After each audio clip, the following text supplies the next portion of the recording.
கண்ணியத்திற்குரிய எல்லாம் வல்ல அல்லாஹுவின் நல்லடியார்களே, அல்லாஹுடைய பேரருளால் மார்க்க செய்திகளை அறிந்து கொள்ள வேண்டும் என்கிற உயரிய நோக்கத்தில் நாமெல்லாம் இங்கு ஒன்று திரண்டு இருக்கிறோம். இந்த தருணத்தில் எதிர்காலம் நீங்கள்தான் என்கிற தலைப்பினூடாக ஏனைய அனைத்து சகோதரிகளுக்கும் இஸ்லாமிய தாய்மார்களுக்குமான ஒரு தலைப்பாகத்தான் இந்த தலைப்பு தேர்வு செய்யப்பட்டிருக்கிறது. சகோதரிகள் கொஞ்சம் அல்லாஹ்வுக்காக பேசாம இருந்தா நல்லா இருக்கும்.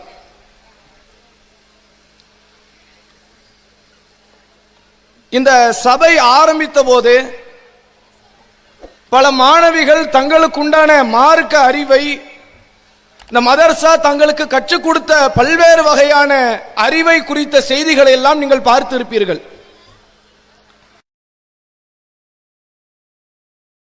மாணவிகள் நாடகங்கள் போல, கருத்தரங்குகள் போல, சமூகத்தில் இருக்கக்கூடிய ஒவ்வொன்றையும் தெல்ல தெளிவாக பேசக்கூடிய அளவிற்கு இறைவனின் அருளால் அவர்களுடைய அறிவு எழுச்சி பெற்று இருப்பதை நம்மால் பார்க்க முடிந்தது. ஆனால் இதுதான் மதர்சாவின் நோக்கம் அல்ல. அறிவோடு பேசுவது, குர்ஆன் வசனங்களை மனனம் செய்வது, பல நபிமொழிகளை மனனம் செய்வது, தெல்ல தெளிவாக மார்க்கத்தை தூய வடிவில் எடுத்துச் சொல்வது அல்ல இந்த மதர்சாவினுடைய அடிப்படை நோக்கம். அல்லாஹ் ரப்பல் ஆலமீன் தன் திருமறை குர்ஆனில் சொல்கிறான், இந்த இறைவேதம் இருக்கிறதே, ஃபீ சுதூரில் லதீன ஊத்துல் இல்ம், கல்வி வழங்கப்பட்டவர்களுடைய உள்ளத்தில் வைத்து அல்லாஹ் பாதுகாக்கிறான். வேதத்தை டெக்ஸ்ட் வடிவத்தில் அல்லாஹ் பாதுகாக்கல, சாஃப்ட்வேர் வடிவத்தில் அல்லாஹ் பாதுகாக்கல, மெமரி கார்டுல, வெப்சைட்ல அல்லாஹ் பாதுகாக்கல. அல்லாஹ் எப்படி பாதுகாக்கிறான்னா, மனிதன் தொடவே இயலாத வகையில் மனிதர்களுடைய உள்ளத்தில் வைத்து அல்லாஹ் பாதுகாப்பதாக குர்ஆன் பேசுகிறது. அப்ப அப்படிப்பட்ட பாதுகாப்பிற்கு, அந்த அமானிதத்திற்கு தன்னையும் சொந்தமாக மாற்றிக் கொண்டவர்கள் இந்த மாணவிகள். பெரும் பெரும் பணியான காரியம்தான் குர்ஆனை மனனம் செய்வது, நபிமொழிகளை மனனம் செய்வது, மார்க்கத்தை கற்று அதை மக்களுக்கு எடுத்துச் சொல்வது பெரும் பணி. ஆனால் இந்த பணிக்காக மட்டும் இந்த மதர்சா ஆரம்பிக்கப்படவில்லை. மதர்சாவுடைய அடிப்படை பேஸ்மெண்ட் வேற. இதுவெல்லாம் இதர காரியங்கள், துணை காரியங்கள், உபரியான காரியங்கள் தானே தவிர அடிப்படை இது அல்ல. அப்ப அடிப்படை எது? அல்லாஹ் குர்ஆனிலே சொல்கிறான், யா அய்யுஹல்லதீன ஆமனு, இறை நம்பிக்கை கொண்டவர்களே, இத்தகுல்லாஹ் ஹக்க துகாத்திஹி, உங்கள் இறைவனை அஞ்ச வேண்டிய முறைப்படி நீங்கள் அஞ்சுங்கள். வலா தமூதுன்ன இல்லா வ அன்தும் முஸ்லிமூன், கட்டுப்பட்டவர்களாகவே தவிர நீங்கள் மரணத்தை தழுவி விடாதீர்கள். முஸ்லிம்களாகவே தவிர நீங்கள் மரணத்தை தழுவி விடாதீர்கள். உங்களுக்கு மௌத் வரும், நீங்கள் இந்த உலக வாழ்க்கை விட்டு பிரிவீர்கள். சொந்த பந்தங்களை விட்டு, சொத்துக்களை விட்டு, செல்வத்தை விட்டு விட்டு, நேசமிக்க உறவுகளை விட்டுவிட்டு இந்த உலகத்தை விட்டு ஒரு நாள் நீங்கள் பிரிவீர்கள். முஸ்லிம்களாக பிரியுங்கள், முஸ்லிம்களாக இந்த உலகத்தை விட்டு செல்லுங்கள் என்று அல்லாஹ் பேசுகிறான். இறை அச்சமும் கட்டுப்படும் தன்மை தான் இந்த மதர்சாவுடைய அடிப்படை தன்மை. அதை புரிந்து கொள்ள வேண்டும். இங்கிருந்து வெளியேறக்கூடிய ஒவ்வொரு மாணவிகளும் ஆலிமாக்களும் அடுத்த கட்ட தன்னுடைய வாழ்க்கையில நீங்கள் எடுத்து வைக்கக்கூடிய ஒரு சில நிகழ்வுகளை உங்களுக்கு நான் சொல்லித் தருகிறேன். இதை எல்லா மாணவிகளும் கற்றுக்கொள்ளுங்கள், அனைத்து பெண்களும் கற்றுக்கொள்ளுங்கள். உங்கள் வாழ்க்கையில் ஒவ்வொரு அடித்தளத்தையும், ஒவ்வொரு அஸ்திவாரத்தையும், ஒவ்வொரு காலடி சுவற்றையும் இஸ்லாமிய மார்க்கம் பல ஆயிரம், பல நூறு ஆண்டுகளுக்கு முன்பாகவே உங்களுக்கு வரைவிலக்கணம் செய்து தந்து விட்டது. அதிலே பெண்களாகி நீங்கள் கற்றுக்கொள்ளக்கூடிய முதல் கட்ட பாடம் எது தெரியுமா? இந்த பாடத்தை கற்றுக்கொண்டால் இந்த உலகத்தில் வேறு எந்த பாடமும் தேவை இல்லை என்கிற அளவிற்கு ஒரு பாடம், சகிப்புத்தன்மை. பெண்களாகி நீங்கள் அதிகம் அதிகம் சகிப்புத்தன்மை உடையவர்களாக மாறுங்கள். அல்லாஹ் குர்ஆனிலே சொல்கிறான், யா அய்யுஹல்லதீன ஆமனு, இறை நம்பிக்கை கொண்டவர்களே, இஸ்பிரு, நீங்கள் சகித்துக் கொள்ளுங்கள், வஸ்ஸாபிரு, சகிப்புத்தன்மையில் அடுத்தவர்களை மிகைத்து விடுங்கள், வர்ராபித்து, உறுதியாக நில்லுங்கள், வத்தகுல்லா, அல்லாஹ்வை அஞ்சுங்கள், லஅல்லக்கும் துஃப்லிஹூன், நீங்கள் வெற்றி பெறுவீர்கள். சகிப்புத்தன்மை என்பது இஸ்லாமிய பெண்களும் ஆண்களும் அடிப்படையாக தன் வாழ்க்கையில் கொண்டிருக்கக்கூடிய சொத்து. ஏன் தெரியுமா? இந்த உலக வாழ்க்கையில், இந்த மதரசா வாழ்க்கையை விட்டு வெளியேறக்கூடிய நீங்கள் தாய் தந்தை மூலமாக, திருமண வாழ்க்கை என்று வந்துவிட்டால் கணவன் மூலமாக அல்லது மனைவி மூலமாக அல்லது மாமனார் மாமியார் மூலமாக, நாத்தனார் மூலமாக, அண்டை வீட்டார் மூலமாக பல்வேறு மன நெருக்கடி தரக்கூடிய சொற்களை நீங்கள் செவியேற்பீர்கள். அல்லாஹ் அப்படித்தான் இந்த உலகத்தை அமைச்சிருக்கிறான். பெண்களாகி நீங்கள் அடிப்படையாக கற்றுக்கொள்ள வேண்டிய ஒரு பாடம் பொறுமை குணம் உங்கள் வாழ்க்கையில அதிகம் அதிகம் இருக்க வேண்டும். எதிர்காலத்தில் நீங்கள் சிறந்த இஸ்லாமிய பெண்ணாக மாறுவதற்கு முதல் அடிப்படை சொத்து இந்த பொறுமை. பொறுமை குணத்தை எக்காரணத்தை கொண்டும் நீங்கள் கைவிட்டு விடாதீர்கள். அல்லாஹ் ரப்பல் ஆலமீன் திருமறை குர்ஆனிலே சொல்கிறான், அம் ஹஸிபத்தும் அன் ததுகுலுல் ஜன்னah, சொர்க்கத்திற்கு இலகுவாக சென்று விடலாம் என்று எண்ணுகிறீர்களா? வலம்மா யஅலமில்லாஹு அல்லதீன ஜாஹது மின்கும் வ யஅலமஸ் ஸாபிர், உங்களிலே யார் அதிகம் தியாகம் செய்வார்கள் என்று நான் சோதித்து பார்ப்பேன். உங்களில் யார் அதிக பொறுமைசாலி என்று நான் சோதித்து பார்ப்பேன். உங்க பொறுமை இவ்வளவுனா அல்லாஹ் கொடுக்கிற சோதனை இவ்வளவு. உங்க பொறுமை இவ்வளவுனா அல்லாஹ் கொடுக்கிற சோதனை இவ்வளவு. பொறுமைக்கு மீறிதான் சோதனை வரும். நீங்கள் அந்த நேரத்தில் பொறுமையை அதிகப்படுத்திக் கொண்டே இருக்க வேண்டும் என்பதுதான் ஒரு இஸ்லாமிய ஆணுக்கும் பெண்ணுக்கும் உண்டான அடிப்படை கடமை. நபிகள் நாயகம் ஸல்லல்லாஹு அலைஹி வஸல்லம் அவர்கள் இந்த உம்மத்திற்கு அதிகம் அதிகம் போதித்த காரியம் இந்த பொறுமை. பொறுமைக்கு அல்லாஹ்விடத்தில் இருக்கிற வெகுமதியும் அதிகம். எந்த அளவிற்கு என்றால் நபிகளார் சொல்லுகிறார்கள், இந்த உலகத்தில் வருகிற எந்த சோதனையாக இருந்தாலும், துக்கங்களாக இருந்தாலும், துயரங்களாக இருந்தாலும், மனக்கவலையாக இருந்தாலும், ஏன் ஹத்த ஷௌகத்தையு ஷாக்குஹா, உங்கள் காலில் குத்துகிற முள்ளாக இருந்தாலும் சரி, பொறுமை காக்கக்கூடிய அத்தனை பேருக்கும் அல்லாஹ்விடத்தில் பாவ மன்னிப்பு இருக்கிறது. வெளியே போறீங்க, காலில கல்லு தட்டிருச்சு, அதற்கு நீங்கள் பொறுமையாக இருந்தால் உங்கள் பாவம் மன்னிக்கப்படும். உங்களுக்கு திடீரென்று தலைவலி வரும், பொறுமையாக இருந்தால் உங்கள் பாவம் மன்னிக்கப்படும். உங்கள் கணவர் உங்களை திட்டலாம், பொறுமையாக இருந்தால் பாவம் மன்னிக்கப்படும். உங்கள் மாமியார் உங்களை வேதனைப்படுத்தலாம் நாவுகளால், பொறுமையாக இருந்தால் நீங்கள் அல்லாஹ் உங்கள் பாவங்களை மன்னித்து விடுவான். உங்கள் நாத்தனாரால் சில கொச்சையான வார்த்தைகள், உங்கள் மனம் புண்படுகின்ற வார்த்தைகள் பேசலாம், அவதூறு சொல்லப்படலாம், பொறுமையாக இருந்தால் உங்கள் பாவம் மன்னிக்கப்படணும். காரியக்காரன் தனது காரியம் நிறைவேறுவதற்கு எந்த எல்லைக்கும் போவான். முஸ்லிம் என்பவன் ஒரு பெரும் காரியக்காரன். சொர்க்கம் மட்டும்தான் அவன் இலக்கு. அதற்காக எந்த ஒன்றையும் விலை கொடுப்பதற்கு தயாராக இருப்பான். நீங்கள் விலை கொடுக்க தயாராக இருங்கள். உலகத்தில் எல்லா இன்பத்தையும், எல்லா சுகபோகத்தையும், எல்லா மகிழ்ச்சியையும் அல்லாஹ்விற்காக பொறுமையாக இழப்பதற்கு தயாராகுங்கள். இந்த உலகத்தில் அடிப்படை தேவை பொறுமை. இன்றைக்கு சமூகத்தில் இருக்கிற பெண்கள்ட்ட இந்த பொறுமை இருக்காது. மார்க்கம் படித்தவர்களாக இருந்தாலும், பல ஆண்டுகள் மார்க்க சொற்பொழிவை கேட்டவர்களாக இருந்தாலும், இப்ராஹிம் நபியினுடைய மனைவி யார் என்று கேட்டவுடனே டக்கு டக்குன்னு பதில் வரும். மூசா நபியோடு அனுப்பப்பட்ட இன்னொரு இறை தூதர் யார், உடனே பதில் வந்துடும். மார்க்க அறிவு அதிகம் இருக்கும், ஆனால் பொறுமை குணம் என்பது நமது வாழ்வில ரொம்ப ரொம்ப ரொம்ப குறைவாக இருக்கும். இந்த பொறுமையை நீங்க இழக்க இழக்க நன்மை இழந்து கொண்டிருக்கிறீர்கள். இந்த பொறுமை இழக்க இழக்க நீங்கள் சொர்க்கத்தின் படித்தரத்தை இழந்து கொண்டிருக்கிறீர்கள். அல்லாஹ் ரப்பல் ஆலமீன் சொர்க்கத்தில் உள்ள இன்பங்களை பொறுமையாளர்களுக்காகவே தேர்வு செய்து வைத்திருக்கிறான்.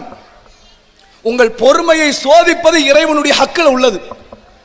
உங்கள் பொறுமையை சோதிப்பது இறைவனுடைய கடமையில் உள்ளது. கண்டிப்பாக அல்லாஹ் சோதிப்பான். யாருக்கு சொர்க்கத்தின் மீது நாட்டம் இருக்கிறதோ, சொர்க்கத்திற்கு செல்ல ஆசை இருக்கிறதோ, அவர்கள் பொறுமைக்கு மேல் பொறுமையாக இருங்கள். நபிகளார் இருந்தார்கள். நபிகளாருடைய வாழ்க்கை தெரியுமா? ஒரு நாட்டினுடைய அரசர், படைத்த ரப்புல் ஆலமீனுடைய தூதர், தன் விரல் அசைவால் பல்லாயிரக்கணக்கான நபித்தோழர்களை ஜிஹாதிற்கு அழைத்து செல்லக்கூடிய அளவிற்கு ஆற்றல் கொண்ட ஒரு ஆண்மகன் நபிகளார்.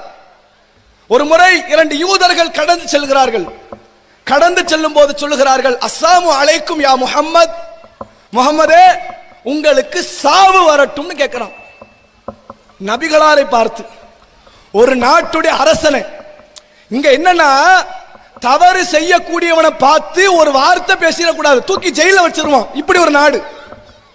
அவன் தவறு பண்ணிருக்கான்டா, அவன் அப்படித்தான்டா பண்ணுவான், நீ பேசக்கூடாது. அயோக்கியத்தனமா பேசியிருக்கான்டா, அவன் அப்படித்தான்டா பேசுவான், நீ பேசக்கூடாது.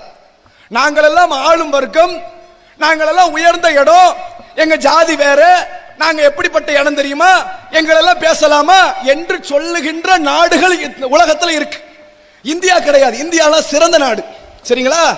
இந்தியாவை நான் சொல்லல, வேறு சில நாடுகள் இருக்கு. ரசூல்லா ஆண்ட நாடு எப்படி? இஸ்லாமிய ஆட்சியை கொண்ட நாடு, குர்ஆனை வெளிப்படுத்துகின்ற நாடு, குர்ஆன் அடிப்படையில் சட்டம் சொல்லுகின்ற நாடு.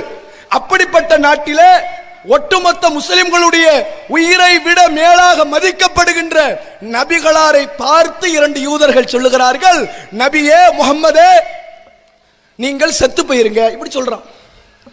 பக்கத்தில் இருந்த ஆயிஷா ரலியல்லாஹு அன்ஹா கடுமையான கோபம், 2 விஷயத்துல கோபம். ஒன்னு யாரு? ஆயிஷாவுக்கு கணவர், என் வீட்டுக்காரர், என் கணவரை நீ திட்டலாமா? சரி கணவரை கூட விடு, அவர் யார்? அல்லாஹ்வுடைய தூதர். தூதரை எப்படிடா நீ திட்டலாம்? அலைக்கும் ஸலாமு வல்லானா, நீ செத்து போடா, உனக்கல்ல சாபத்தை தரட்டும் என்று சொல்லுகிறார்கள். ரசூலுல்லாஹ் என்ன செஞ்சாங்க தெரியுமா? ஆயிஷாவே பொறுமையாக இரு, நளினமாக நடந்து கொள். அல்லாஹ்வுடைய தூதரே அவர்கள் பேசியது தெரியாதா? தெரியும். அவர்கள் பிரார்த்தனை அல்லாஹ் ஏத்துக்கவா போறான்? அவன் என்னவோ அவுலியாவா, அல்லாஹ்வுக்கு நெருக்கமா? எப்ப செத்தா உடனே நரகத்துக்கு போறதுக்கு ரெடியா இருக்கிறான், அல்லாஹ் அனுப்புறதுக்கு தயாரா இருக்கிறான். அவன் துவாவெல்லாம் ஏத்துக்கப்படுமா? அவன்லாம் ஒரு ஆளுன்னு மதிச்சுக்கிட்டு அவன் துவாவெல்லாம் இப்படிங்கிறாங்க ரசூலுல்லாஹ். பொறுமை குணம். நம்ம என்ன ஸ்டேஜ்ல இருக்கிறோம், அவன் என்ன ஸ்டேஜ்ல இருக்கிறான், கண்ட கண்ட நாய் கூட சண்டை போட முடியுமாங்கிற அளவிற்கு நபிகளார் தனது பொறுமை குணத்தை வெளிப்படுத்துகிறார்கள். பொறுமை குணம் அவசியம். இன்றைக்கு இந்த பொறுமை குணத்தை இழந்தவர்கள் அண்டை வீட்டுக்கார பெண்ணோடு நடக்கிற சண்டை தெரியுமா? நபிகளார் அதிகமாக வலியுறுத்தி சொன்ன காரியம். ஒரு இடத்தில் நபிகளார் சொல்கிறார்கள், என்னிடத்தில் வானவர் ஜிப்ரீல் பேசினார், அண்டை வீட்டுக்கார பெண்களுடைய ஆண்களுடைய உரிமையை குறித்து சொன்னார். சொல்ல சொல்ல என் சொத்துக்களை தூக்கி அவர்கள் கையில் கொடுத்து விடுவாரோ என்று நான் பயந்தேன். நாங்க ரசூலுல்லாஹ் அவ எவ்வளவு பெரிய வலியுறுத்துதல். அண்டை வீட்டுக்கார பெண்களிடத்தில் பொறுமையை கடைபிடிக்காத பெண்களாகத்தானே முஸ்லிம் பெண்கள் இருக்கிறாங்க. நம்மளை விட மற்றவன் நாசமா போயிட்டான், நாம அதுக்கு அப்படி போலாமா? நமது பொறுமை குணம் எப்படி இருக்க வேண்டும்? எவ்வளவு பெரிய அளவில் சகிப்புத்தன்மை இருக்க வேண்டும்? இருக்கிறதா? வாழ்க்கையில் அப்படி கிடையாது. சொத்து பத்துக்களுக்காக வேண்டி உறவுகளை முறிக்கக்கூடிய பெண்கள் ஆண்கள் இஸ்லாத்தில் இருக்கிறார்கள். தாய் தந்தை உறவுகளை முறிக்கக்கூடியவர்கள் இருக்கிறார்கள். அல்லாஹ்விற்காக பொறுமையை நாடக்கூடியவர்கள் இல்லை. நபிகளார் தன்னிடத்தில் இருக்கிற எல்லா சொத்துக்களையும் தூக்கி கொடுப்பார்கள். ஒரு முறை ஒரு கிராமவாசி வருகிறார், நபிகளார் கழுத்தில் துண்டை போட்டு இறுக்கி அணைத்து கேட்கிறார், அல்லாஹ்வுடைய தூதரே தர்மம் தாருங்கள். நபிகளார் தர்மத்தை எடுத்து கொடுக்கிறாங்க அரசு கசானாவில் இருந்து. இன்னொரு கூட்டம் வருகிறது, நபிகளாரை தள்ளிக்கொண்டே போய் முள் செடியில தள்ளி விட்டார்கள். ஆடை கீழே விழுந்தது, முள் செடியில சிக்கிக் கொண்டது. நபிகளார் ஆடை எடுத்து விட்டு சொன்னார்கள், என்னிடத்தில் இருந்தால் நான் கஞ்சனாக இருப்பேனா, கொடுக்காமல் இருப்பேனா? உங்களுக்கு தரப்பா தரப்போறேன் என்றார்கள். தள்ளி விட்டவர்களை, கொடுஞ்செயல் செய்தவர்களை, வஞ்சித்தவர்களை, பாதிப்பை ஏற்படுத்தியவர்களை பார்த்து நபிகளார் சொன்னார்கள், பொறுமை என்பது இஸ்லாத்தின் அடிப்படை கடமைகளில் ஒன்று. அல்லாஹ் இந்த உலகத்தில் அனுப்பினது பொறுமைக்காகவும் தான். وَلَنَبْلُوَنَّكُمْ بِشَيْءٍ مِنَ الْخَوْفِ وَالْجُوعِ وَنَقْصٍ مِنَ الْأَمْوَالِ وَالْأَنْفُسِ وَالثَّمَرَاتِ وَبَشِّرِ الصَّابِرِينَ.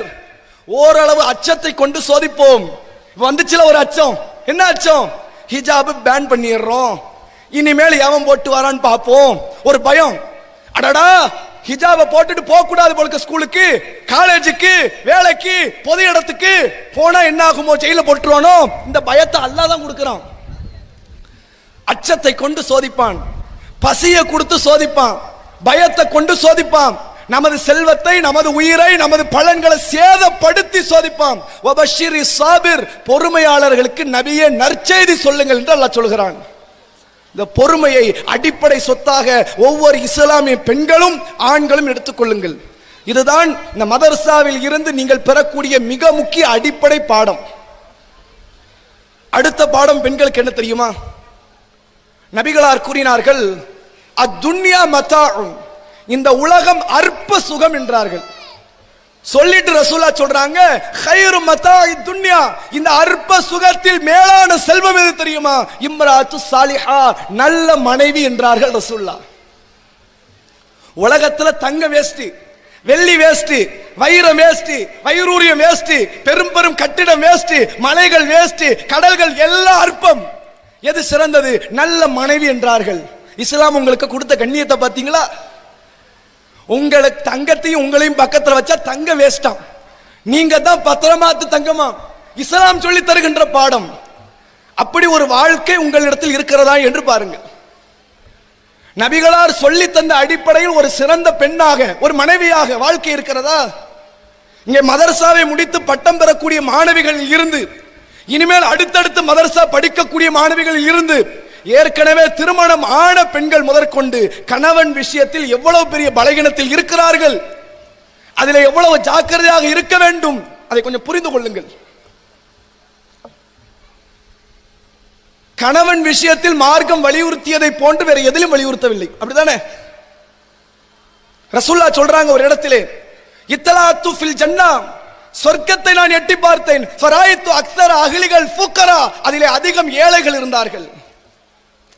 வத்தலாத்து ஃபின்னார், நரகத்தை நான் எட்டி பார்த்தேன், ஃபராயித்து அக்ஸர அஹ்லிகள் நிசா, அதிலே அதிகம் பெண்கள் இருந்தார்கள். கொலை செய்வதில் அதிகம் ஆண்கள், கொள்ளையடிப்பதில் அதிகம் ஆண்கள், கற்பழிப்பில் அதிகம் ஆண்கள், விபச்சாரத்தில் அதிகம் ஆண்கள், வட்டியில் அதிகம் ஆண்கள், சூதாட்டத்தில் அதிகம் ஆண்கள், எல்லா வகையான உலகத்தில் உள்ள தீமைகளில் அதிகம் ஆண்கள். ஆனால் நரகத்தில் அதிகம் பெண்கள். அதிகம் தொழுவது பெண்கள், அதிகம் நோன்பு வைப்பது பெண்கள், அதிகம் தர்மம் செய்வது பெண்கள், அதிகமாக வணக்க வழிபாட்டில் ஈடுபடுவது பெண்கள். ஆனால் நரகத்தில் அதிகம் பெண்கள். என்ன இது அநியாயமா இல்லையா? ஒரு ஏற்புடையதாவே இல்லை, அப்படிதானே? ரசூல்லாவுக்கு இடத்தில் அண்ணன் ஒரு நபி தோழர் இதைத்தான் கேட்கிறாங்க, பிமா யா ரசூலல்லா, நாங்கள் மட்டும் ஏன் நரகத்தில் அதிகம், என்ன செஞ்சோம்? ரசூல்லா சொன்னாங்க, நீங்கள் மறுக்கிறீர்கள், நன்றி மறந்து விட்டீர்கள். ரப்புக்கான்னு கேட்கிறாங்க, ரப்புக்கு மறந்துட்டோமா? அதெல்லாம் கரெக்டா இருக்கு. அல்லாவுக்கு இணை வைக்கலையே, சரியா தொழுவுறீங்களே, ரப்புக்கு நன்றி செலுத்தி விட்டீர்கள். உங்களை திருமணம் முடித்த கணவன்மார்களுக்கு நன்றி மறந்து விட்டீர்கள், அதனால் நரகம் என்றார்கள். ரசூல் ஒரு இடத்துல பேசுறாங்க, பெண்களே, உலகத்தில் யாரும் இன்னொருவருடைய காலில் விழக்கூடாது, அதெல்லாம் மார்க்க சட்டம். குர்ஆன்ல அதைத்தான் அல்லாஹ் சொல்றான், லா தஸ்ஜுது லில் கமரி வலா லா தஸ்ஜுது லில் ஷம்சி வலா லில் கமர், சூரியனுக்கோ சந்திரனுக்கோ நீங்கள் சஜிதா செய்யாதீர்கள். வஸ்ஜுது லில்லாஹி அல்லதி ஹலகஹுன்ன இன் குன்தும் ஈயாஹு தஅபுதுன், எல்லாவற்றையும் படைத்த அல்லாஹ்வுக்கு மட்டும் சுஜூது செய்யுங்கள் அல்லாஹ் சொல்றான். ரசூல் அதை பத்தி விளக்கம் கொடுக்கிறாங்க, ரப்புக்கு மட்டும்தான் சுஜூது. உலகத்துல தாய்க்கோ தந்தைக்கோ யாருக்கும் சுஜூது செய்யக்கூடாது. ஒருவேளை சுஜூது செய்வது அனுமதி என்று இருந்தால், பெண்களே, உங்கள் கணவன்மார்களுக்கு சுஜூது செய்ய நான் கட்டளையிட்டு இருப்பேன், நாங்க காலில் விட சொல்லி இருப்பேன். நாங்க இப்ப நிறைய பேர் உள்ளத்துல ஓடும், அந்த ஆளு காலில் நாயம் விழணும், என்னத்தை செஞ்சிட்டாரு? நகையை வாங்கி தந்தாரா? ஆடையை வாங்கி கொடுத்தாரா? பங்களா வீட்டில் இருக்கிறோமா? ஒரு சென்டிங் தான் இருக்கு, மேல ஃப்ளோரே இல்லை, அட்டாச்சு பாத்ரூமோட வீட்டில் ரூம் இல்லை, ஒரு டைனிங் டேபிள் இல்லை, ஒரு ஏசி இல்லை, அது இல்லை இது இல்லைன்னு குறை கண்டுபிடிக்கக்கூடிய ஒரு நிலை இருக்கு பாத்தீங்களா? நான் ஏன் காலில் உழ? நமக்கு உழ வேண்டாம், உழ சொல்லல, உழுதா பெரும் பாவம். ஆனால் சொல்லக்கூடிய கருத்தை பாருங்கள். ஏன் தெரியுமா ரசூல் அப்படி சொன்னாங்க? உங்கள் தந்தை உங்களுக்கு எல்லாத்தையும் அள்ளி கொடுப்பார், ஏன்? அவர் உங்களை பெற்றார். உங்கள் பிள்ளை உங்களுக்கு எல்லாத்தையுமே அள்ளி கொடுப்பாரு, ஏன்? நீங்க அவங்கள பெத்தீங்க, அப்படிதானே? உங்க கணவர் எதுக்கு உங்களுக்கு கொடுக்கணும்? எழுதியா கொடுத்திருக்கிய? எதுக்கு உங்கள் கணவர் சம்பாதித்து நகை உங்களுக்கு போடணும்? என்ன அவசியம் வந்துச்சு? அவர் அவருக்கு தாய்க்கு போடட்டும், சகோதரிக்கு போடட்டும், மகளுக்கு போடட்டும், நியாயமா இல்லையா? என்னை பெற்றவள் தாய், என் கூட பிறந்தவ சகோதரி, நான் பெற்றது என் புள்ள, போடலாம். உங்களுக்கு ஏன் போடணும்? ஆனா போடுறாரு இல்லையா? கொஞ்சமோ நஞ்சமோ என்னத்தையாவது என் மனைவிக்கு கொடுக்கணும். நேரம் காலம் பார்க்காம உழைக்கிறார். இரவு பகல் பார்க்காமல் உழைக்கிறார், உணவு தண்ணி எடுக்காமல் உழைக்கிறார், தூக்கத்தை மறந்து உழைக்கிறார். பேச்சுலரா இருக்கும் போது யார் உழைச்சான்னு கேட்டு பாருங்க உங்க கணவர் மாட்ட. எங்க கல்யாணத்துக்கு முன்னாடி நீங்க என்னங்க செஞ்சீங்க? சினிமாவை விட்டா வீடு, வீட்டை விட்டா சினிமா. வேற கணவன்மாரா இருந்தா பள்ளிவாசலை விட்டா வீடு, வீடை விட்டா பள்ளிவாசல், அதை விட்டா நட்பு வட்டாரம். சம்பாதிச்சதே கிடையாது. ஒரு சில ஆட்கள் சம்பாதித்திருப்பார்கள், தாய் தந்தையின் இயலாமையினால் சம்பாதித்திருப்பார்கள். குறிப்பிட்ட காலம்தான், 2 மணி நேரம், 3 மணி நேரம், 4 மணி நேரம், இவ்வளவுதான் சம்பாத்தியம். ராஜாவா வாழ்ந்திருப்பார். அவர் இப்ப ஓடிக்கிட்டே இருக்காரு. ஏன்? தனது மனைவிக்காக. 18 வயது 20 வயதுல திருமண ஒப்பந்தத்தில் கையெழுத்து போட்ட ஒரே காரணத்திற்காக உங்களை திருப்திப்படுத்த, உங்களை மகிழ்விக்க, உங்களை சந்தோஷப்படுத்த மாத 10,000 20,000 50,000 இதுவும் காணாது வெளிநாட்டிற்கு என்று செல்லக்கூடிய அந்த நபர்களை ஒற்றை வார்த்தையில சொல்றீங்க, என்னத்தை நான் கண்ட உங்களை கட்டிக்கிட்டுன்றீங்கள, நரகத்துல தள்ளுறது நியாயம் தானே? நாங்க ரசூல்லா, நியாயமா இல்லையா? அல்லாஹ் ஷிர்க் செஞ்சவங்கள நரகத்தை தள்ளுறான், அப்படித்தானே? யாரை பத்தி அல்லாஹ் சொல்றான்? நபியே நீங்கள் இணை கற்பித்தாலும். யாரு? ஹிஜ்ரத் செய்தவர், ஜிஹாது செய்தவர், அல்லாஹ்விற்காக எல்லாவற்றையும் கொடுத்தவர். அப்படிப்பட்ட நபியை பார்த்து சொல்றான், நபியே நீங்கள் இணை கற்பித்தாலும் உங்கள் அமல அழிச்சிருவேன்ட்டான். தஹஜ்ஜத்து ஃபர்லு எதுவும் அங்க வந்து நிக்காது, எல்லாத்தையும் அழிச்சு நாசமாக்கிருவேன், நிரந்தர நரகத்தை தள்ளிடுவேன்ட்டான். ஏன் அப்படி அல்லாஹ் சொல்றான்? நபி செய்த தியாகத்தை அல்லாஹ் பார்க்கல, நன்றி கட்ட தனத்தை மட்டும் அல்லாஹ் பார்க்கணும். அப்படித்தானே? கண்ணு காது வாய் மூக்கு நான் கொடுத்தேன், உடல் உறுப்பை நான் கொடுத்தேன், ரூஹ நான் கொடுத்தேன், எல்லாத்தையும் கொடுத்தேன். ஆனால் எனக்கு இணை வைத்து விட்டு வருவதற்கு உனக்கு என்ன தைரியம் அப்படின்னு கேட்கிறான் ரசூலுல்லாஹ் பார்த்து. ரசூலுல்லாஹ் வைக்கல, சிறந்த நபராக மௌத்தாகி விட்டார். முதல் சொர்க்கவாசி ரசூலுல்லாஹ் தான். ஆனால் நபியை பார்த்து அல்லாஹ் கொடுக்கிற மிரட்டலை பாருங்க, நீங்கள் இணை கற்பித்தாலும் உங்கள் அமல் அழிஞ்சிரும். ஏன் அல்லாஹ் இப்படி பார்க்கிறான் தெரியுமா? நன்றி கட்டத்தனம்.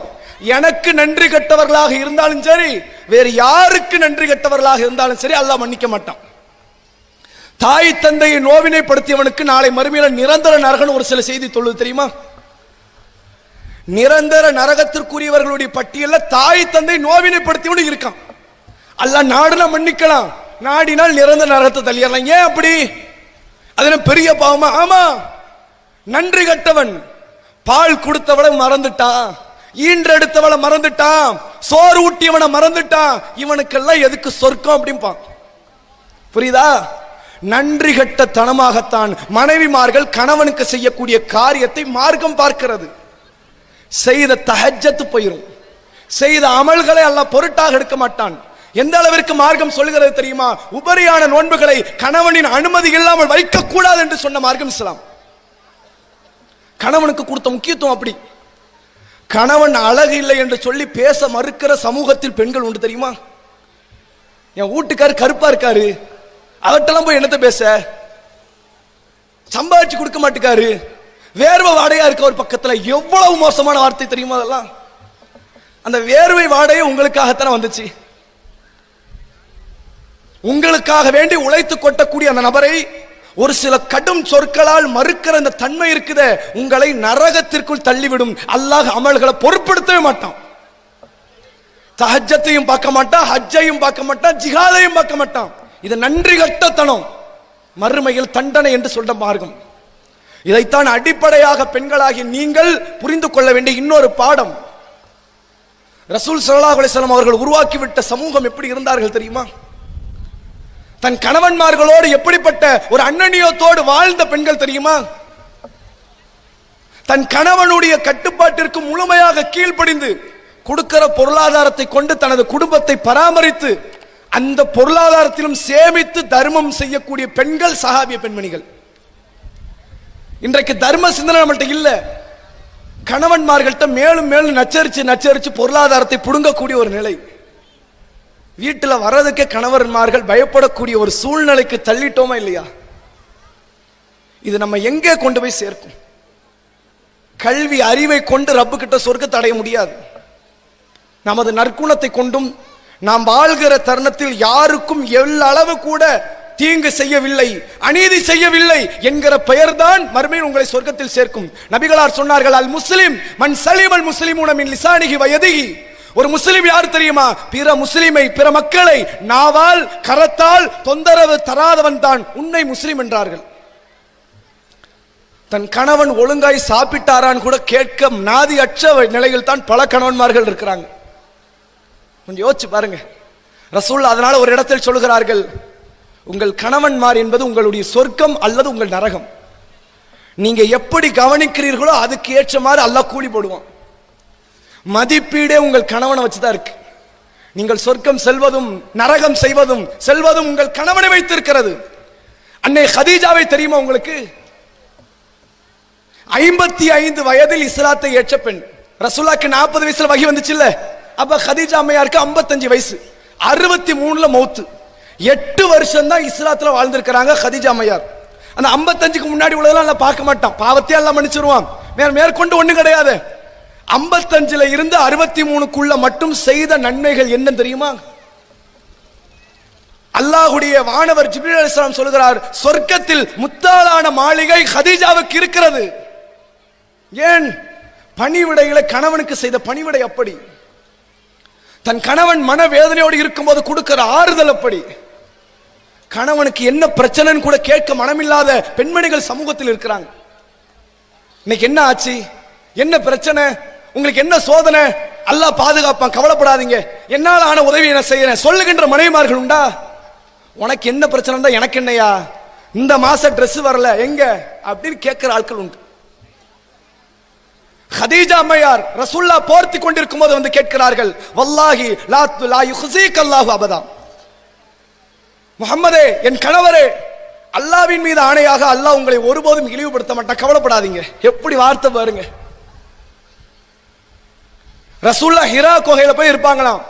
இந்த ஹதீஜா அம்மையார் 55 வயது முதுமை பெற்ற முதுமை பெண்மணி சாப்பாடை கொண்டுட்டு ரசூலுல்லாஹ்வை பார்க்க ஹிரா குகைக்கு வருவாங்க. வீட்டுல பல பேர் சாப்பாடே ஆண்கள் தான் செஞ்சுக்கிட்டு இருக்காங்க. நீங்களும் தான் சாப்பிடுறீங்க, நீங்க ஒரு நாள் செஞ்சு கொடுங்க. நீங்களும் தானே சாப்பிடுறீங்க, ஒரு நாள் வேலைக்கு போயிட்டு வருவீங்களா? வீட்டு பணிவிடைகளை பார்ப்பதற்கு கூட மனமில்லாத பெண்கள் உண்டு. உங்கள் கடமை என்று சொன்ன மார்க்கம். அஸ்மா பின்த் அபூபக்கர் ரலியல்லாஹு அவர்கள், அபூபக்கருடைய பொண்ணு, திருமணம் முடித்த காலத்தில் இருந்து தன் கணவனுக்கான பணிவிடைகளிலே பல அளவில் உடலின் ஆரோக்கியத்தை இழக்கக்கூடிய அளவிற்கு பணிவிடை செய்த பெண். ரசூலுல்லாஹ் பார்த்து பாராட்டுறாங்க. இப்படித்தான் ஒரு பெண் இருக்க வேண்டும் என்று சொன்னார்கள். அந்த நிலையை இன்றைக்கு உடைத்து விட்டீர்களா இல்லையா?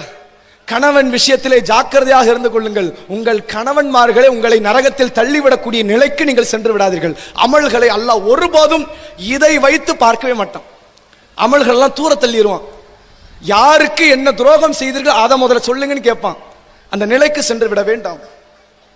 அடுத்த கட்ட பாடம், பிள்ளைகளை வளர்க்கக்கூடிய விஷயத்தில் பெண்களுடைய கவனக்குறைவு எவ்வளவு பெருசு தெரியுமா? இன்னைக்கு பிள்ளைங்களுக்கு குர்ஆன் ஓத தெரியாது.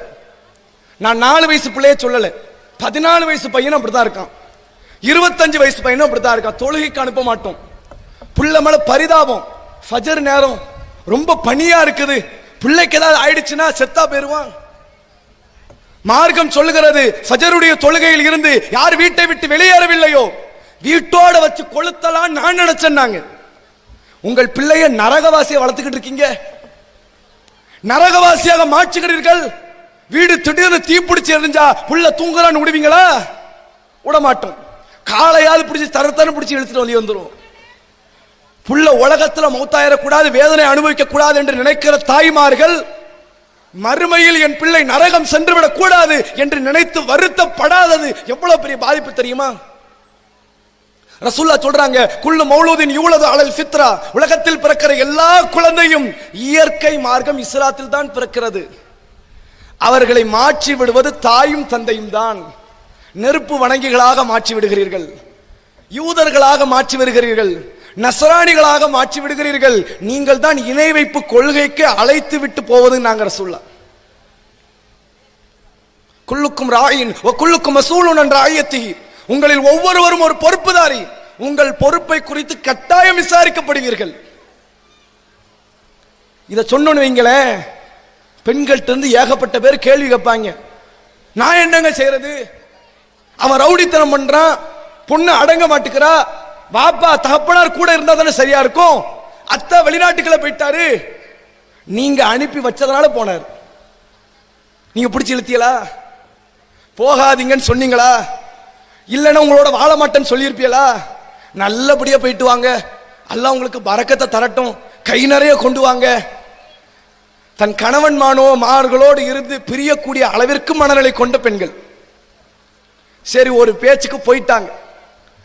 பிள்ளைகளை உங்களால் தனியா வளர்க்க முடியாதா? அந்த அளவிற்கு பலகீனமான ஈமான் கொண்டவர்களா நீங்கள்? உங்களுக்கு வரலாற்றில் ஒரு நாயகனை சொல்லவா? இப்படி ஒரு பிள்ளைய வளர்ப்பதற்கு தாய் தந்தை சேர்ந்தா கூட முடியாது நீங்க சொல்லுவீங்க.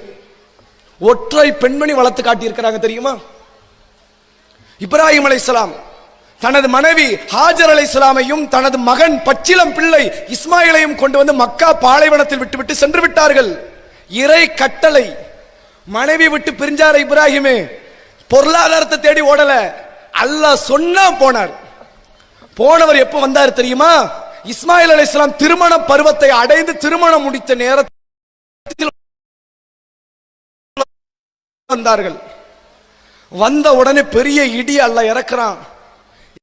இப்ராஹிம் அலைஹிஸ்ஸலாம் தன் மகனை பார்த்து சொன்னார்கள், யா புனைய இன்னி அராஃபில் மனாமி அன்னி அதுபஹுக ஃபந்துர் மாதா தரா.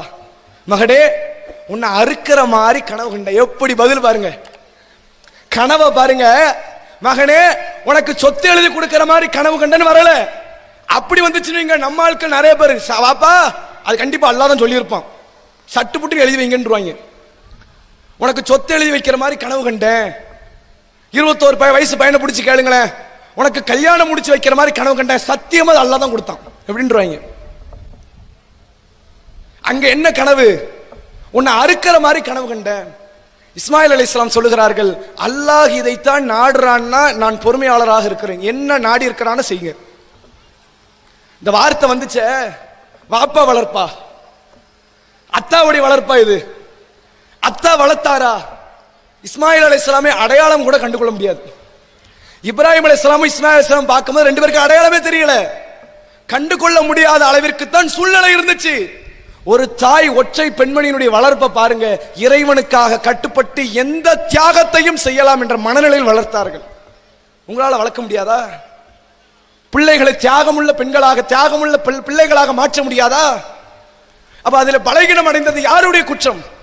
பொருளாதாரத்தை தேட சொல்லி ஆண்களை வெளியே அனுப்பியது உங்கள் மீது குற்றம். பிள்ளைகள் வழி தவறி போனது பிறகு அதே ஆண்கள் மீது பழி போடுவது உங்கள் மீது குற்றம் இல்லையா? அல்லாஹ் உங்கள்ட்ட கேட்க மாட்டானா? ரப்பு மேல பயமற்றவர்களாக வாழக்கூடிய தன்மையா இல்லையா? நீங்க போன் பார்க்கணும், நீங்க டிவி பார்க்கணும், அதனால பிள்ளைய வேற யாராவது பார்க்கட்டும் ஸ்கூலுக்கு அனுப்பிடுறது, முடிச்சுட்டு வந்தோம் டியூஷன் அனுப்பிடுறது, அதை முடிச்சுட்டு வந்தோம் வெளியே அனுப்பிடுறது, என் கூட இருக்காத. கொரோனா காலத்துல ஸ்கூலை திறக்க மாட்டானு பாடுபட்ட பெண்கள் எத்தனை பேர் தெரியுமா? என் பிள்ளைக்கு நான் ஊசி எல்லாம் போட்டுட்டேன், நல்லா இருப்பிய ஸ்கூலுக்கு கூட்டி போயிருங்க. புள்ள கூடவே இருக்கக்கூடாது, கூடவே இருக்கக்கூடாது. உங்களுக்கு எல்லாம் இருக்கு புள்ள, நியாயமா இல்லையா? சமூகத்தில் பல பெண்களுடைய நிலைதான். நீங்க கூட வச்சிருக்க மாட்டீங்க. 3 வயதிலேயே தூக்கி பிள்ளைகளை அனுப்பிடுவீங்க. 25 வயது 28 வயதுல பொருளாதாரத்தை சம்பாதிச்சு கொடுத்தா மட்டும் போதுனா எவன் கொடுப்பா? முடியும் வேலைக்காரன் கூட அப்படி கொடுக்க மாட்டாம்ல. ஆனால் பிள்ளைகளிடத்திலிருந்து பொருளாதாரத்தை மட்டுமே மையப்படுத்தி பெறக்கூடிய நிலைதானே இன்னைக்கு சமூகத்தில் இருக்கு. பிள்ளைகளை ஆசைப்படக்கூடிய நபர்கள், பெற்றோர்கள் பாருங்க, எதுக்கு புள்ள வேணும்? நாளைக்கு ஒரு காலத்தில் என்ன கைப்பிடிச்சு தூக்குவதற்கு ஒரு ஆள் வேண்டாமா? புள்ள இதுக்குத்தான். மார்க்கம் சொல்லி கொடுத்த புள்ள அது கிடையாது. உங்கள் மௌத்துக்கு அப்புறம் உங்களுக்காக துவா செய்கிற ஒரு ஜீவன் இந்த உலகத்தில் இருக்கணும், அது உங்கள் பிள்ளையாக இருக்கணும். அதற்காக வேண்டி முயற்சி செய்யுங்கன்னு மார்க்கம் காட்டுச்சு. பிள்ளைகளை வளர்க்க சொல்லி காட்டுச்சு. உம்மு சுலைம் ரலியல்லாஹு அன்ஹா அவர்கள் 10 வயது நிரம்பத்தக்க அனஸ் ரலியல்லாஹு அன்ஹு அவர்களை அழைத்து கொண்டு வந்து ரசூலுல்லாஹ்விடத்தில் விட்டார்கள். அல்லாஹ்வுடைய தூதரே, என் மகன் இனி உங்கள் பொறுப்பு, என்ன வேலைனாலும் சொல்லுங்க, ஹிதுமத் செய்வான், உங்களுக்கு பணிவிடை செய்வான், உங்களிடத்தில் இருந்து நற்குணத்தை அவன் கற்றுக்கொள்வான், அது போதும், நைட்டு சாப்பிட வந்தா போதும். மார்க்க கல்விக்காக அனுப்பினார்கள். அந்த கல்விக்கு துணையாகவும் உம்மு சுலைம் இருந்தார்கள். ஒரு முறை அனஸ் வீட்டுக்கு வருகிறார், வரக்கூடிய நேரம் செல்லாமல் தாமதமாக வருகிறார். உம்மு சுலைம் கேட்கிறார், அனஸே இன்னைக்கு ரொம்ப தாமதம் ஆயிடுச்சு, என்ன காரணம்? உம்மு சுலைம் சொல்லுகிறார், என்ன? உம்மு சுலைமை பார்த்து அனஸ் சொல்லுகிறார், சிர்ருன், அது ரகசியம், ரசூலுல்லாஹ் சொல்லி இருக்கிறாங்க, உம்மு சுலைம் கேட்கிறாங்க, என்ன ரகசியம்? இப்படி ஒரு வார்த்தையை ஒரு பெண்ணுகிட்ட போட்டுட்டா போதும், அன்றைய இரவு பொழுது அவங்களுக்கு லைலத்துல் கத்ர், தூக்கமே வராது. உம்மு சுலைம் கேட்கிறாங்க, என்ன ரகசியம்? ரசூலுல்லாஹ் ரகசியம்ட்டாங்க, என்கிட்ட கேட்காதீங்க. உடனே உம்மு சுலைம் சொல்கிறாங்க, இப்படித்தான் இருக்கணும், ரகசியத்தை பாதுகாரு. நாங்க ரசூலுல்லாஹ் அனஸை பார்த்து உம்மு சுலைம் வளர்ப்ப பாருங்க, பிள்ளைகளோடு நேரம் ஒதுக்கினார்கள். பெற்றுக்கொண்ட கல்வியை திருப்பி கேட்கிறாங்க, என்ன கற்றுக்கொண்டாய், இன்னைக்கு என்ன விஷயம்? இப்படி எல்லாம் கேட்கிற மனநிலையே கிடையாது நமக்கு. வீட்டுல சாயங்காலம் ஆனாலும் பகலானாலும் நாடகத்தை பார்க்கறது தானே வேலை. டிவி பெட்டியை திறந்து அந்த நாடகத்தை பார்க்கலன்னா அன்றைய நாள் பொழுது கழியாது தெரியுமா? இங்கேயே எத்தனை பேர் வந்து டவுன்லோட் பண்ணி வச்சிருக்காங்கன்னு தெரியாது. இன்னைக்கு எபிசோடு மிஸ் ஆயிரும், சட்டுன்னு போய் டிஸ்னி பிளஸ் ஹாட் ஸ்டார்ல அந்த எபிசோட டவுன்லோட் பண்ணு. இப்படி நிலைமை. இப்படி ஒரு சூழ்நிலையை நோக்கி பெண்கள் சென்று தன் பிள்ளைகளை வழிகாட்டில் தள்ளிவிட்டால் உங்கள் பிள்ளை மட்டும் நரகம் போக மாட்டான், புரிஞ்சுக்கங்க. உங்களையும் சேர்த்து அழைத்து கொண்டு செல்வான். உங்கள் பிள்ளை சொர்க்கவாசியாக மாறிவிட்டான் என்றால் அதன் நற்கூலி உங்களுக்கும் உண்டு. உங்கள் பிள்ளை நரகவாசியாக மாறிவிட்டான் என்றால் அந்த பாவம் உங்களையே சாரும். இறைவனுக்கு பயந்து உங்கள் பிள்ளைகளை வழிநடத்தக்கூடிய காரியத்திலே மும்மரமாக செயல்படுங்கள். அதே நேரத்தில் தாய் தந்தைக்குண்டான பணிவிடைகளாக இருந்தாலும் சரி, அண்டை வீட்டுக்காரர்களுக்கான உரிமைகளாக இருந்தாலும் சரி, பெண்களாகிய நீங்கள் அதில் அதிக கவனம் செலுத்துங்கள். நான் தாய் தந்தைன்னு சொன்னது உங்க தாய் தந்தையை சொல்லல, உங்கள் கணவன்மார்களை பெற்றெடுத்தாரே அந்த தாய் தந்தை. அவங்கள நிறைய பேர் தாய் தந்தையை ஏத்துக்கவே நீங்க நிறைய பேருக்கு மனசு கிடையாது, அப்படித்தானே? மனநிலை அப்படித்தான் இருக்கு. அமலை செஞ்சு ரப்பு கிட்ட சொர்க்கத்தை அடைஞ்சிடலான்னு மனப்பால் குடிக்காதீங்க. அதெல்லாம் அல்ல, இரண்டாம் தரமாகத்தான் வைத்திருக்கிறான். உலகத்தில் சமூகத்தில் நீங்கள் எப்படி வாழ்கிறீர்கள் என்பதை வைத்துத்தான் சொர்க்க நரகம் தீர்மானிக்கப்படும். நபிகளார் அதிகம் அதிகம் பயந்தது அடுத்தவர்களுடைய உரிமை விஷயத்தில். ஒரு இடத்தில் சொல்லுகிறார்கள், ஒருவருடைய மிஸ்வாக்கு குச்சியை நீங்கள் அபகரித்துக் கொண்டால் நீங்கள் நரகவாசி. மிஸ்வாக்கு குச்சிக்கா? அதுக்கும் நரகவாசி நாங்க சொல்லலாம். உங்கள் கணவன்மார்களுடைய தாய் தந்தை உங்கள் தாய் தந்தை. வயது முதிர்ந்த பெண்கள் தெரிந்து கொள்ளுங்கள், உங்கள் மருமகள் உங்கள் மகள். அதையும் சேர்த்து சொல்லணும்ல. தாம் பொண்ணு தனது மருமகனோட சேர்ந்து இருந்தா உங்களுக்கு ரொம்ப மனசு குளிர்ந்து கிடக்கும். என் பொண்ணு என் மருமகன் கூட சேர்ந்து இருக்கிறா பாத்தியா, கொடைக்கானல் போயிருக்காங்க, அடுத்த வாரம் ஊட்டிக்கு போறாங்க, அடுத்து சிம்லாக்கு போறாங்க, கபூர் வரைக்கும் போய்கிட்டே இருப்பாங்க. அதே தனது மருமகள் தனது மகனோட சேர்ந்து நிக்கிறத பார்த்தாங்கன்னு வைங்க, எப்படி சேர்ந்திருக்கலாம், அந்நிய பெண்ணோடைய சேர்ந்திருந்தாரு உங்க பையன், இந்த மனநிலை வராது. இதுவெல்லாம் உங்களுக்கு சொர்க்க நரகத்தை தீர்மானிப்பது நற்குணம். இந்த நற்குணத்தை வளர்த்துக் கொள்ளுங்கள். எல்லா கணவன்மார்களும் அவர்கள் மனைவிமாரோடு சேர்ந்து இருப்பதற்கு ஆசைப்படுங்கள். ரசூல்லா சொல்றாங்க, இப்லீஸினுடைய சிம்மாசனம் கடல் மீது இருக்கிறது. ஷைத்தான்கள் எல்லாம் சென்று சொல்கிறார்கள், நான் இன்னைக்கு இந்த காரியத்தை செஞ்சேன், ஒருவனை மது அருந்த வைத்தேன், சூதாட வைத்தேன், இதெல்லாம் ஒரு காரியமா, தள்ளி போ. ஒரு இப்லீஸ் வந்து சொல்லுகிறது, ஒரு ஷைத்தான் வந்து சொல்லுகிறான், நான் இன்றைக்கு கணவன் மனைவி பிரித்து விட்டேன், இதுதான் சிறந்த காரியம். இந்த ஒற்றை காரியம் போதும், அவன் நரகம் பெறுவான். அவன் அதிலேயே கவனம் செலுத்துவான், வழிபாடு இருக்காது. அதிலேயே கவனம் செலுத்துவான், பல பிரச்சனை வந்துடும். அவனுக்கு சொர்க்கத்தை பற்றியோ நரகத்தை பற்றியோ மறுமை பற்றிய சிந்தனையே வராது. கணவன் மனைவி சண்டை போட்டிருக்கும் போது தொழுது ஆட்களை வச்சு பாருங்க, ஒரு ஆள் கிடையாது. பள்ளிவாசலுக்கு போனவங்க உண்டா, குரானை வளமே எடுத்தவங்க உண்டு, அப்படி கிடையவே கிடையாது. இது அவனுடைய இலக்கு. அப்படிப்பட்ட காரியத்தில் அறவே பெண்களை நீங்கள் சம்பந்தப்படாதீர்கள். எல்லா கணவன்மார்களும் அவர்கள் மனைவிமார்களோடு இன்பகரமாக உலகத்தில் வாழ வேண்டும் என்று ஆசைப்படுங்கள். பொய்ய சொல்லியாது சேர்த்து வைங்க, உங்களுக்கு நன்மை. இப்படி மார்க்கம் சொன்னது. இப்படி பல விஷயங்கள் இருந்தாலும் நேரத்தினுடைய அருமையை கருதி இதோடு அடுத்த கட்ட இன்னொரு டாபிக் எடுத்துட்டு அதோட முடிச்சுக்கோ இன்ஷா அல்லாஹ். அதான் இந்த தலைப்பினுடைய முக்கிய மையக்கரு. எதிர்காலமே உங்களைத்தான். முடிக்கும் போதுதான் என்ன எதிர்காலமே உங்களைத்தான். அல்லாஹ் ரப்பல் ஆலமீன் இந்த உலகத்தில் நம்மளை எதுக்கு அனுப்பி இருக்கிறாங்கிறத தெரிஞ்சுக்கங்க. அல்லாஹ் தன் திருமறை குர்ஆனில் சூரா தௌபாவினுடைய 111வது வசனத்தில் அல்லாஹ் பேசுகிறான், இன்னல்லாஹ யஷ்தரா மினல் முஃமினீன அன்ஃபுஸஹும் வ அம்வாலஹும் பி அன்னலஹுமுல் ஜன்னah. உங்களுடைய உயிரையும் உங்கள் செல்வத்தையும் அல்லாஹ் பறித்துக் கொண்டான் சொர்க்கத்திற்கு பகரமாக. உனக்கு சொர்க்கம் வேணுமா, நான் சொர்க்கத்தை கொடுத்துட்டேன், உன் உயிரை கொடுத்துரு, உன் செல்வத்தை கொடுத்துரு. யுகாத்திலூன ஃபீ சபீலில்லாஹி, அல்லாஹ்வுடைய பாதையில் அவர்கள் போர் தொடுப்பார்கள். ஃபயக்துலூன் வ யுக்தலூன், அவர்கள் கொல்லவும் செய்வார்கள், கொல்லப்படவும் செய்வார்கள். வஅதன் அலைஹி ஹக்கன் ஃபித் தௌராத்தி வல் இன்ஜீலி வல் குர்ஆன். இதுதான் தௌராத்திலும் சட்டம், இதுதான் இன்ஜீலிலும் சட்டம், இதுதான் குர்ஆனிலும் சட்டம். இந்த உலகத்திற்கு வந்ததே உயிரை கொடுக்க தான் வந்திருக்கிறோம். இந்த உலகத்திற்கு வந்ததே செல்வத்தை கொடுக்க தான் வந்திருக்கிறோம். நிம்மதியாக வாழ்வதற்கு அல்ல இந்த உலகம். வல் ஆகிரத்து கைரு வ அப்கா. மறுமை வாழ்க்கை தான் சிறந்தது, நிலையானது. இந்த எண்ணம் எந்த ஒரு இஸ்லாமிய பெண்ணுடைய உள்ளத்தில் இருந்து கடுகளவு கூட குறையாமல் பார்த்துக் கொள்ளுங்கள். வமன் அவ்ஃபா பி அஹ்திஹி மினல்லாஹ் ஃபஸ்தப்ஷிரு பிபாயிக்கும் அல்லதி பாயஅதும் பிஹி. அல்லாஹ் கொடுக்கிற இந்த வியாபாரத்திலே பெண்களே ஆண்களே மகிழ்ச்சி அடையுங்கள், உயிரை கொடுப்பதற்கு முன்வாருங்கள் என்று அல்லாஹ் கேட்கிறான். ஏன் இந்த டாபிக் நம்ம சொல்றோம் தெரியுமா?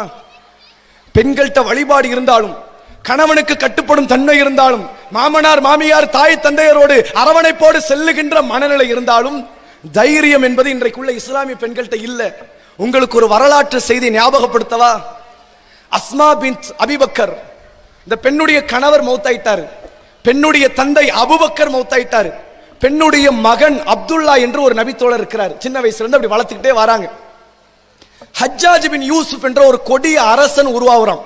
ரசூலுல்லாஹ்வுடைய காலத்திற்கு பிறகு 4 குலஃபாவுர் ராஷிதின் காலத்திற்கு பிறகு உருவாகிறான். சஹாபாக்கள் எல்லாம் ஒரு சிலர் இருக்கிறார், ஆனால் அவனுக்கு எதிராக வாய் கூட திறக்க முடியாத ஒரு நிலை. இந்த அப்துல்லா என்ற இந்த நபித்தோழர், அப்துல்லா பின் சுபைர் என்கிற நபித்தோழர், அஸ்மாவுடைய மகன், அந்த ஹஜ்ஜாஜ் பின் யூசுப் என்ற கொடியவனுக்கு எதிராக சில வார்த்தைகளை பேசி விடுகிறார். அவன் என்ன செஞ்சான் தெரியுமா? அந்த நபித்தோழரை இரக்கமே இல்லாமல் கொன்று பேரிச்சம்பழத்தினுடைய மரத்தின் சிலுவை அறைந்து தொங்க விட்டுட்டான். ஒரு நபித்தோழரை ஒருத்தன் கொன்று விட்டான். ஏனைய நபித்தோழர்களும் பார்க்கிறார்கள், வாய் திறக்க முடியாத ஒரு நிலை, மௌனியாக நிற்க வேண்டிய ஒரு நிலை. அந்த ஜனாசாவை பார்த்து பல மக்கள் வேதனை அடைகிறார்கள். இந்த நிலை போச்சுன்னா நம்ம ஆட்சிக்கு எதிராக போயிருமே நினைச்சு ஜனாசாவை கொண்டு போய் யூதன் கபர்ஸ்தான்ல அடக்கம் பண்றான். இந்த செய்தி யாருக்கு தெரியுது தெரியுமா? இந்த மகனை பெற்ற அஸ்மா பின் அபிபக்கருக்கு தகவல் போகிறது, உங்கள் மகன் கொல்லப்பட்டு விட்டான், அவன் அந்த ஜனாசா யூதனுடைய கபர்ஸ்தானில் அடக்கம் செய்யப்பட்டிருக்கிறது. தனி ஒரு பெண், கணவன் இல்லை, தந்தை இல்லை, இப்ப மகனும் இல்லை, தனக்கு உதவி செய்ய நபித்தோழர்கள் இல்லை, தாபீன்கள் இல்லை, தன்னம் தனியாக ஒரு பெண்மணி நேரடியாக யூதனுடைய கபர்ஸ்தானுக்கு போகிறார்கள். அந்த பிரேதம் அடக்கப்பட்டிருக்கிற கபரு குழியை தோண்டுகிறார்கள். அந்த ஜனாசாவை எடுத்து தோள்பட்டையில வைக்கிறார்கள். முஸ்லிம்களுடைய மையவாடியில வந்து அடக்கம் செய்து விடுகிறார்கள். இந்த தகவல் தெரிந்த உடனே ஹஜ்ஜாஜ் பின் யூசுப் அஸ்மாவை அழைத்து விடுவதற்கு ஒரு ஆள் அனுப்புறான். பெண்மணி கிட்ட யார் வரா? ஒரு நாட்டின் அரசனுடைய ஆள் வருது, பணியாள். அஸ்மாவே, உன்னை ஹஜ்ஜாஜ் கூப்பிட்டாரு, வர முடியாதுன்னு போய் சொல்லு. தெனாவட்ட பாத்தீங்களா? இஸ்லாமிய பெண்ணுக்கு அடிப்படையாக இருக்க வேண்டிய ஒரு நெஞ்சழுத்தம், இந்த தைரியம் என்கிற இந்த குணம் அடிப்படையான சொத்து. இதை எந்த காரணத்தை கொண்டும் ஆணுக்குரியது என்று நினைத்து விடாதீர்கள். யார் ஒருவர் கலிமாவை இந்த உலகத்தில் ஏற்று மறுமையிலே சொர்க்கத்தை இலக்காக வைத்து பயணிக்கிறீர்களோ அத்தனை பேருக்குமே இருக்க வேண்டிய ஒரு தெனாவட்டு, ஒரு தைரியம், அசைக்க முடியாத ஒரு நம்பிக்கை. இந்த பெண்மணி சொல்லுகிறார்கள், வர முடியாதுன்னு போய் சொல்லு. ஹஜ்ஜாஜ் பின் யூசுப் மறுபடி சொல்றான், நீயா வரியா? உன் சடமுடிய புடிச்சு இழுத்துட்டு வர ஒரு ஆம்பளை அனுப்பவான்னு கேட்கிறான். ஒரு பெண் பயந்திருப்பாளா இல்லையா? இந்த பெண் சொல்லுகிறாள், அப்படியா? அப்படி ஒரு ஆம்பளை இருக்கிறானா? என் சடமுடிய புடிச்சு இழுத்துட்டு வர ஒரு ஆம்பளைய கூட்டிட்டு வா, அப்ப வரேன் அப்படிங்கிறாங்க. விடத்து போன ஹஜ்ஜாஜ் பின் யூசுப் நேரடியாக அஸ்மாவை சந்திக்க வருகிறான். அஸ்மாவை பார்த்து கேட்கிறான், அஸ்மாவே, உன் பையனை என்ன செஞ்சேன் தெரியுமா? போட்டு தள்ளிட்டேன் இப்படின்னு பேசுறான்.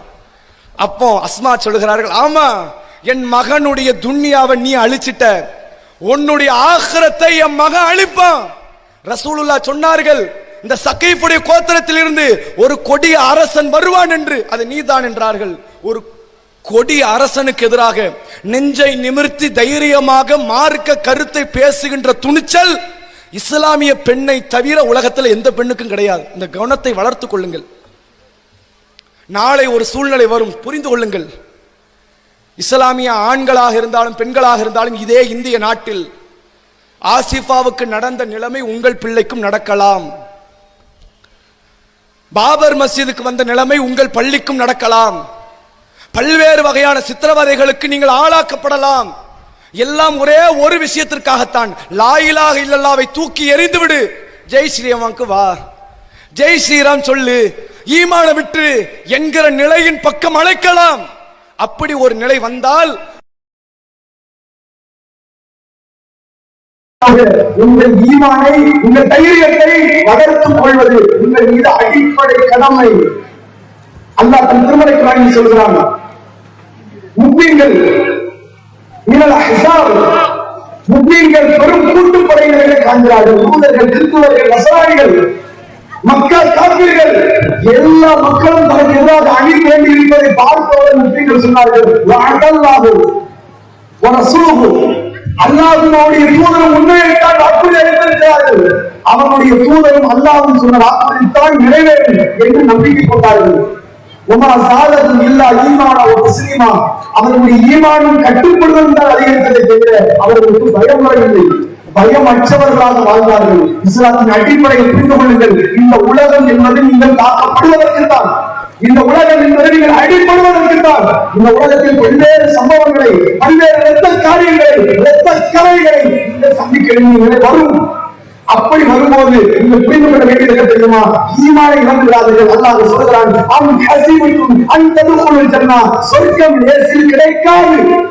லேசில் கிடைப்பதற்கு அல்ல சொர்க்கம் உடனே கொடுக்க மாட்டான், பல சித்திரவதைகளை அனுபவிக்கணும் என்பதற்கு அல்ல கொடுத்திருக்கிறான். ஈமானிய உறுதியோடு, மன வலிமையோடு இந்த உலகத்தில் எவனுக்காக வேண்டியும் இஸ்லாமிய மார்க்கத்தை விட்டுவிட மாட்டேன், எவனுக்காக வேண்டியும் இஸ்லாத்தின் கடமையில் குறை வைக்க மாட்டேன், ஹிஜாபை இழக்க மாட்டேன், பள்ளிகளை இழக்க மாட்டேன், என் உரிமை இழக்க மாட்டேன், என் மார்க்கத்தை இழக்க மாட்டேன் என்பதிலே எல்லா அளவும் கூட துணிச்சலோடு, தைரியம் குறையாமல் துணிச்சலோடு செயல்படக்கூடிய நன்மக்களாக நாம் இருக்க வேண்டும். நபிகளார் கூறினார்கள், மண் குதில தூண தீனிகி ஃபஹுவ ஷஹீத்.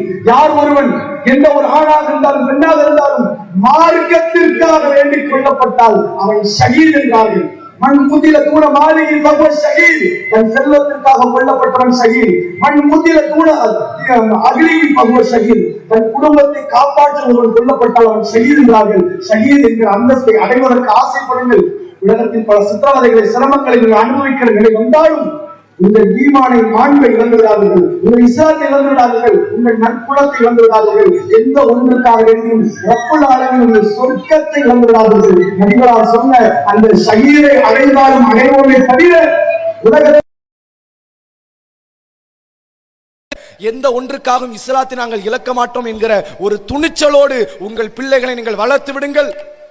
மார்க்கம் அப்படிப்பட்ட கடமைகளைத்தான் நமக்கு சொல்லித் தருகிறது. அதன் அடிப்படையில் வாழக்கூடிய நன்மக்களாக நாம் இருக்க வேண்டும். இஸ்லாமிய மார்க்கம் காட்டி தந்த அடிப்படையிலான அந்த சஹாபிய பெண்மணிகள் ஒவ்வொரு தருணத்திலுமே தனது வீரத்தை வெளிப்படுத்தினார்கள். நபி தோழியர்கள் வந்து கேட்கிறார்கள், அல்லாஹ்வுடைய தூதரே, நாங்களும் ஜிஹாது செய்யணும், அழைத்து விட்டு போங்க. ஜிஹாத் என்பது மாற்று மத மக்களுக்கு மத்தியிலே ஒரு போர் தொடுத்தல் என்று பார்க்கப்படுகிறது. அப்படி அல்ல. கணவனுக்கு பணிவிடை செய்வது ஒரு ஜிஹாத், தாய் தந்தையை பராமரிப்பது ஒரு ஜிஹாத், மாமனார் மாமியாரை கவனிப்பது ஒரு ஜிஹாத், பிள்ளைகளை நல்வழிப்படுத்துவது ஒரு ஜிஹாத், நன்மையை ஏவுவது ஒரு ஜிஹாத், தீமையை தடுப்பது ஒரு ஜிஹாத், அநியாயக்கார ஆட்சியாளனுக்கு எதிராக குரலை உயர்த்துவது ஒரு ஜிஹாத். இது போன்ற ஜிஹாதுகளில் ஈடுபடுவோம். நற்குணத்தில் குறைந்த அளவிற்கு கூட விட்டுவிடாமல் வணக்க வழிபாட்டையும் சேர்த்து அணைத்துக் கொண்டவர்களாக உலகத்தில் உரிமைக்காக, மார்க்கத்திற்காக, ரப்புக்காக, அவன் கொடுத்த கோட்பாட்டிற்காக உயிரை துச்சமாக தூக்கி எரியக்கூடிய மனநிலை கொண்ட பெண்களாக நீங்கள் மாறுங்கள். வருங்காலத்தில் ஆண்கள் உங்களை காப்பாற்றுவார்கள் என்ற மனநிலை தூக்கி எறிங்க. உங்களை ரப்ப தவிர எவனும் காப்பாற்ற மாட்டான். இஸ்லாமியன் காப்பாற்ற மாட்டார்கள், ஏனையவர்கள் காப்பாற்ற மாட்டார்கள். இந்த மனநிலை இருக்கணும்.